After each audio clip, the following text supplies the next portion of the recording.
Good morning, dear student. Today we are going to start our next chapter, chapter number 15, that is some natural phenomena. Some natural phenomena. In this chapter we are going to learn about the process, the phenomena which occurs in nature. Sometimes we never know that what type of science are involved in it.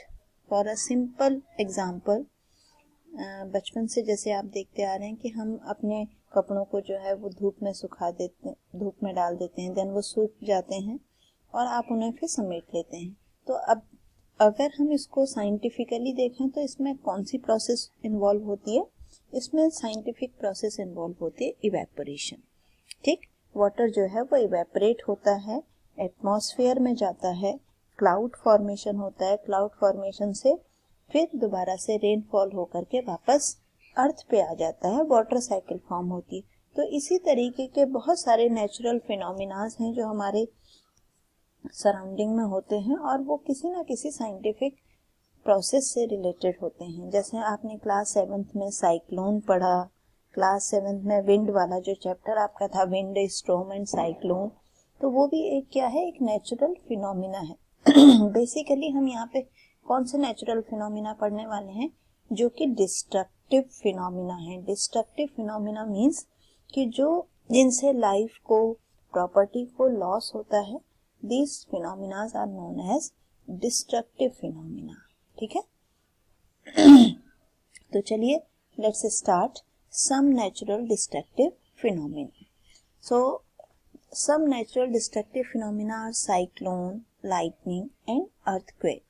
Destructive means जिनसे life, human life का loss होता है, property का loss होता है, such kind of phenomena are destructive. So one by one study करते हैं. यहाँ पे आपको देखिए दो पिक्चर्स यहाँ पे शो हो रही हैं, एक तो लाइटनिंग, दूसरा अर्थक्वेक. ठीक. So lightning is streaks of bright light and sound caused by electric discharge between cloud and earth और बिटवीन डिफरेंट क्लाउड. ठीक. तो लाइटनिंग क्या है? जिसको आप कहते हैं आसमान में बिजली चमकना. आसमान में बिजली कैसे चमकती है? जब दो क्लाउड्स जो हैं वो एक दूसरे के साथ स्ट्राइक करते हैं, टकराते हैं, तो उनसे जो लाइट प्रोड्यूस होती है या उसको कहा जाता है लाइटनिंग. और जो साउंड प्रोड्यूस होती है that is known as thundering. Class 7th में आपने पढ़ा है थंडरिंग एंड लाइटनिंग. ठीक. तो उससे अर्थ के बीच में और क्लाउड्स के बीच में जो लाइटनिंग, जो स्ट्रीक्स ऑफ ब्राइट लाइट जो आपको प्रोड्यूस होती है, जो दिखाई देती है, उसको हम कहते हैं लाइटनिंग. अगर बिजली चमकती है और वो सिर्फ आसमान में चमक रही है तो there is no loss of human life और वो ह्यूमन लाइफ के लिए खतरनाक भी नहीं होती है. बट जब वो किसी जगह पे अर्थ में गिरती है, आपने सुना होगा कई बार कि बिजली गिर गई, तो जब वो अर्थ पे किसी जगह पे आती है तो तब अपने उसके आसपास की जो लाइफ है, जो एनिमल लाइफ है, ह्यूमन लाइफ है, या फिर जो वहाँ की प्रॉपर्टी है, वो पूरी की पूरी अफेक्ट होती है, डैमेज होता है उसका. तब लाइटनिंग जो है हमारे लिए खतरनाक, डिस्ट्रक्टिव हो सकती है. नेक्स्ट इसमें आता है अर्थक्वेक. अर्थक्वेक क्या है? अर्थक्वेक अचानक से अर्थ में, ये जो आपकी सेकंड पिक्चर आपको नजर आ रही है, ये किसकी पिक्चर है? अर्थक्वेक की. ठीक. अचानक से अर्थ में, अर्थ हिलने लगती है, अर्थ का जो सरफेस है वो शेक होने लगता है, हिल जाता है. आपने जैसे एसएसटी में भी पढ़ा होगा, टेक्टोनिक प्लेट्स मूव करती हैं तो अर्थ का जो क्रस्ट है, जो सरफेस है, वो हिल जाता है, जिससे अर्थ के सरफेस पे जितनी भी चीजें बनी होती हैं वो सब डिस्टर्ब हो जाती हैं. मकान बने हुए हैं वो सब हिल करके टूट जाते हैं, सड़कें टूट जाती हैं. ये सब क्या है? अर्थक्वेक है. तो बेसिकली ये दो नेचुरल फिनोमिना हैं जो कि डिस्ट्रक्टिव हैं. अब इससे आगे हम पढ़ने वाले हैं कि ये लाइटनिंग जो है वो कहाँ से, कैसे प्रोड्यूस होती है, चार्ज किस तरीके से प्रोड्यूस होता है. तो अब हम चार्ज को पढ़ेंगे कि चार्ज एक्चुअली है क्या चीज. ठीक है. Charging by rubbing, friction. Actually जो चार्ज है, some object can be charge by rubbing with other object. बहुत सारी चीजें ऐसी हैं जिनमें कोई चार्ज नहीं होता, बट अगर आप उसको किसी चीज के साथ रब कर दोगे तो रब करने से क्या होता है, फ्रिक्शन की वजह से उसमें चार्ज प्रोड्यूस हो जाता है। और ऐसा हर किसी में नहीं होता है, कुछ ऑब्जेक्ट में ऐसा होता है कि अगर आप उनको एक दूसरे के साथ रब करते हैं तो उसमें